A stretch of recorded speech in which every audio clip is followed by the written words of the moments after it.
안녕하십니까. 공병호TV의 공병호입니다. 서민경제 초토화는 코로나 계엄반대 시민비대위 회원들이 8월 31일 날 광화문 광장에서 시국선언문 겸 기자회견을 가졌습니다. 이들 주장의 핵심은 코로나19의 재확산 사태를 문재인 정부가 정치적으로 악용하고 있다는 그런 점을 공개적으로 비판하고 나섰습니다. 시국선언문이 상당히 깁니다. 그리고 대단히 충실하게 그 통계 자료를 동원했습니다. 시국선언문 가운데 핵심 내용을 한번 정리정돈해 보겠습니다. 도저히 저희들이 좌시할 수 없는 문재인 정부의 행태는 방역 실패 책임을 호도하고 폭정과 실정을 감추고 교회와 광화문 집회를 코로나 확산의 주범인 양 몰아붙이는 등 정치 방역을 자행하고 있다는 점입니다. 코로나 잠복기를 감안하면 8월 13일 이후 급격히 늘어난 확진자는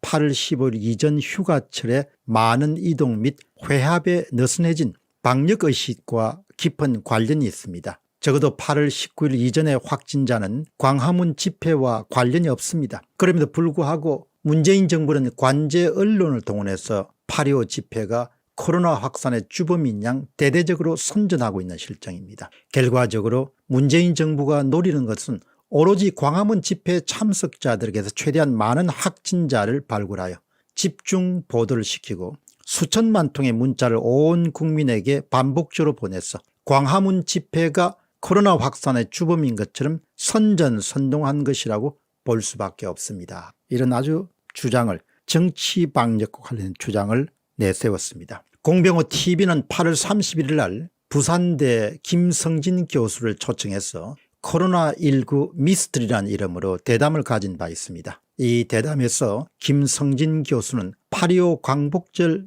집회, 3월 2일 3.1절 집회 그리고 4월 15일 총선을 전후해서 정치 방역을 의심하게 만드는 그런 자료를 전격 공개했습니다. 아주 꼼꼼히 직접 김성진 교수가 작성한 겁니다. 지금부터 김성진 교수가 제공한 자료를 바탕으로 해서 저희들이 간단한 엑셀 작업을 거쳐서 보기 좋게 만들어 봤습니다. 한번 보시죠. 첫 번째 자료는 2월 15일부터 8월 19일까지 신규 확진자 수입니다.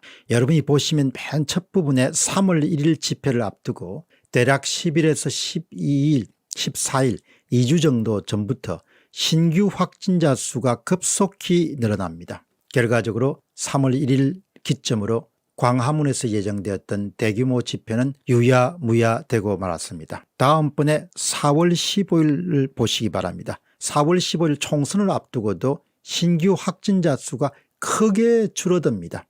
이런 결과를 두고 K방역이 성공했다, 문재인 정부가 성공했다, 이렇게 해서 신규 확진자 수가 적을수록 문재인 정권이 잘했어, 이렇게 신규 확진자 수가 줄어들었다, 이 덕을 총선 승리에서 충분히 활용했습니다.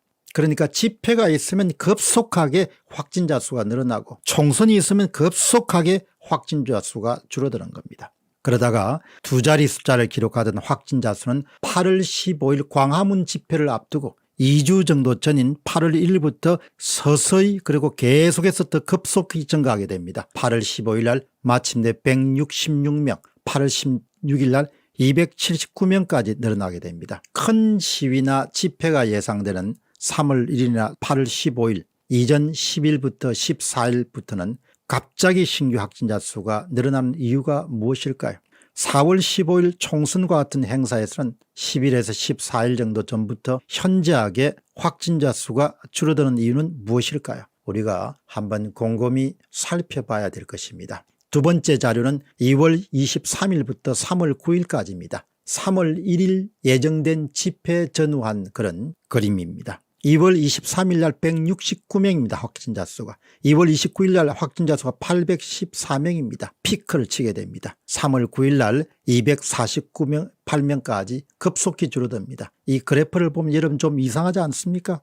계속해서 11월 14일 전부터 3월 1일 되기 전까지는 급속하게 늘어납니다. 다음 자료를 보시기 바랍니다. 4월 8일부터 4월 23일입니다. 4월 15일 총선까지 확진자 수는 계속 추락합니다. 4월 8일 날 확진자 수 53명에서 4월 15일 확진자 수 27명, 4월 16일 22명까지 줄어들게 됩니다. K방역이니 문재인 정권의 성과냐 하는 말들이 많이 나왔습니다. 이로써 문 정권은 4.15 총선에서 K방역 성과를 톡톡히 활용했습니다. 자료 네 번째입니다. 8월 10일부터 8월 25일입니다. 8월 15일 날 확진자 수는 166명, 8월 16일 날 279명입니다. 그러나 8월 10일 날은 28명입니다. 8월 10일 날 28명을 기점으로 해서 급속하게 8월 15일, 14일까지 증가하게 됩니다. 28명에 시작해 가지고 8월 16일 날 279명까지 늘어나게 됩니다. 그리고 또 8월 23일 날 397명까지 계속해서 증가합니다. 그래서 이것을 기점으로 해서 광화문 집회가 책임 있다 이렇게 이야기합니다. 여러분이 오늘 보신 자료를 보시고 석연치 않은 점을 볼 수 있을 것입니다. 그래서 어떤 전문가는 인공지능 코로나 바이러스다 이렇게 부릅니다. 뭔가 시위 때때로 필요에 따라서 목표에 맞추어서 확진자 수가 늘어났다 줄어들었다 줄어들었다 늘어났다 하는 겁니다. 정치 방역을 의심할 만큼 충분한 그런 도구로 활용될 수 있는 통계입니다.